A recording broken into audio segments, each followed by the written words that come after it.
जतिन सिंघानंद जो हरियाणा चुनाव से पहले उनका बयान आता है, प्रॉफिट मोहम्मद सल्लल्लाहु अलैहि वसल्लम पे आपत्तिजनक जो है टिप्पणी करता है। क्या लगता है ये चुनावी फायदा के लिए ये इस तरह का कार्ड खेला गया है? देखिए, चुनावी फायदा था, वोट बैंक की राजनीति थी।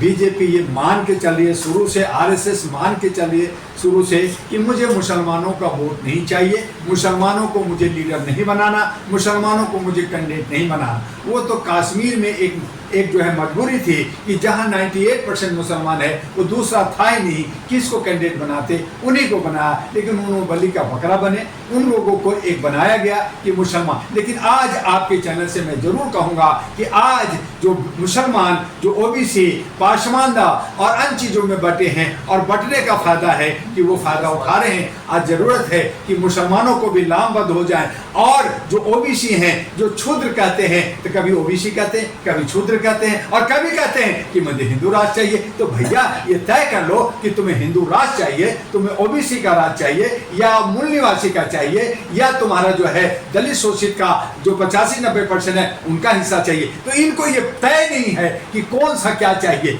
एक तरफ क्षुद्र कहते भी हैं, मानते भी हैं, और दूसरी तरफ यही आरएसएस कहता है कि तुम क्षुद्र नहीं हो, तुम सब हिंदू हो और मुसलमान तुम्हें तंग कर रहा है। और ये नैरेटिव, ये सोच पैदा करके दो ध्रुव बना दिया गया, हिंदू और मुसलमान, तो शायद एक नफरत का और एक मोहब्बत का। ये दुकान ही खोलते रहे, वहां कुछ नहीं था। नरसिंहानंद जो है लगातार जो है ये सब प्लान किया हुआ था भाई, इसी वजह से। ये सब इसी वजह से, इलेक्शन की वजह से प्लान किया गया। कुछ नहीं होता, क्या हुआ, उनको अरेस्ट कर रहे हैं क्या, कुछ हुआ क्या? तो ये सारे लोग बोलते रहते, ये प्लान कर करके मुख्य मुद्दा से भटकाना था। हिंदू मुस्लिम का क्या करना था, मुसलमान को जाने दो, बाकी को लपेट लो, हम हिंदू हैं, मुसलमान ऐसा कर रहा है। जो दलित है, जो क्षुद्र है, वो क्षुद्र कहते हैं, मानते भी हैं। लेकिन उन्होंने कहा एक लवादा, एक चादर डाल दिया, एक जो है, जो अगर आप कवर्ड करें, एक सोफा का अगर गंदा सोफा है तो उसके ऊपर एक चादर डाल दिया कि तुम सब हिंदू हो, हम तुम्हें हिंदू राज दे रहे हैं। और इसमें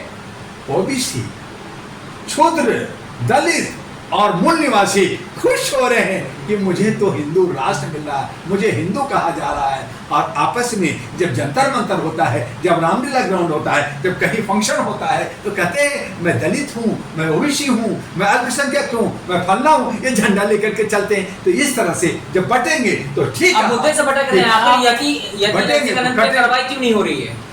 क्योंकि सरकार उसको प्रोटेक्शन दे रखा।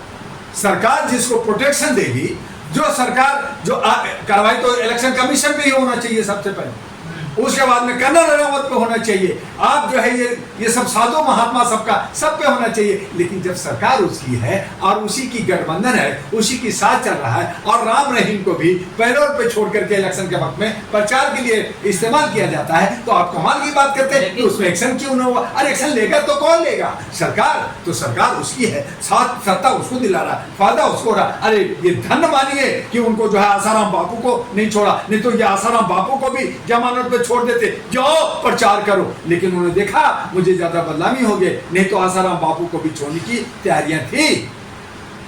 क्या लगता है जिस तरह से रामगिरी महाराज महाराष्ट्र में भी जो प्रॉफिट मोहम्मद सल्लल्लाहु अलैहि वसल्लम के ऊपर टिप्पणी की थी, या इसने भी किया, तो क्या लगता है मुसलमान कमजोर है, उसका विरोध करना चाहिए? देखिए, एक गिरी हो या गिरा हो, या यति हो या याता हो, हम उसको नहीं देखना चाहते।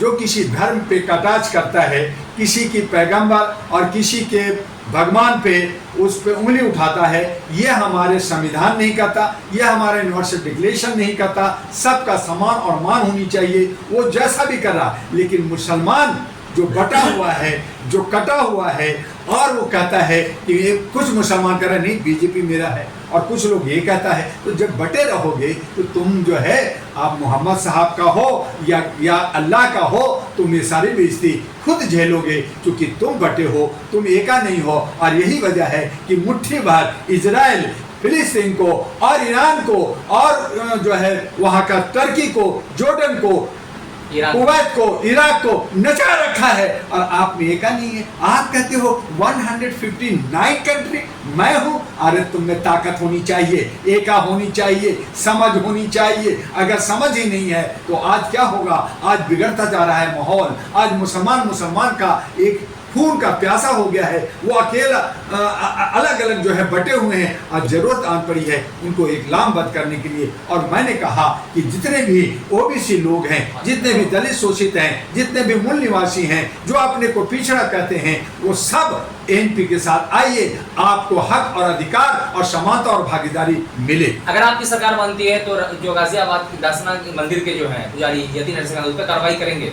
देखिए, न सिर्फ उस पे करेंगे, बल्कि जितने भी साधु सन्यासी हैं, जितने भी मुल्ला हैं जो नफरत की बीज बोते हैं, जो हमारे बीच में सामाजिक सौहार्द को खराब करते हैं, उन सब पे कार्रवाई होनी चाहिए, सख्त कार्रवाई होनी चाहिए, उनको जेल भेज देनी चाहिए। और इसकी हम मांग करते हैं। लेकिन मानवीय मूल्यों के आधार पे हम चाहेंगे कि प्रेम बांटो, सौहार्द बांटो और जो है एक दूसरे के साथ मिल करके रहो, ताकि आप एक दूसरे का जो है दुश्मन ना हो सके।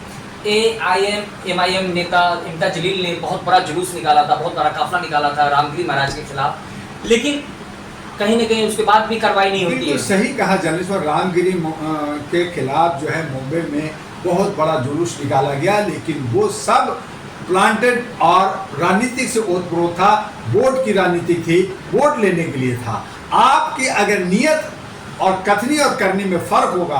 आप मोहम्मद साहब के अगर फॉलोअर हैं, आप इस्लाम को मानने वाले हैं, तो राजनीतिक से हट कर करके आप उसको साथ देंगे तो जरूर आपकी बात सुनी जाएगी, की जाएगी, नहीं तो टक्कर होगा। लेकिन जहां आपको मलाई चाहिए, जहां आपको वोट बैंक चाहिए, तो वहां पे कहीं ना कहीं मुसलमान जो हमारे अकलियत के लोग हैं वो बढ़ जाते हैं। लेकिन आरएसएस का बयान तो आया है कि यति नरसिंहानंद का चाहे भारतीय जनता पार्टी हो या आरएसएस से कोई लेना देना नहीं है। कर्नल रनावत पे भी यही कहा, जब उन्होंने किसानों और जवानों के लिए तो कहा कोई लेना देना नहीं है। जब इनका ये हुआ, जब ब्रिजभूषण ने किया लड़कियों के साथ, तो कहा बीजेपी ने मेरा कोई लेना देना नहीं है। तो इनको जब लगता है, और एक पसाब मध्य प्रदेश में किया आदिवासी पे, तो कहा मेरा कोई लेना देना नहीं है। तो ये सारे जो है अपना पल्लू झाड़ते हैं।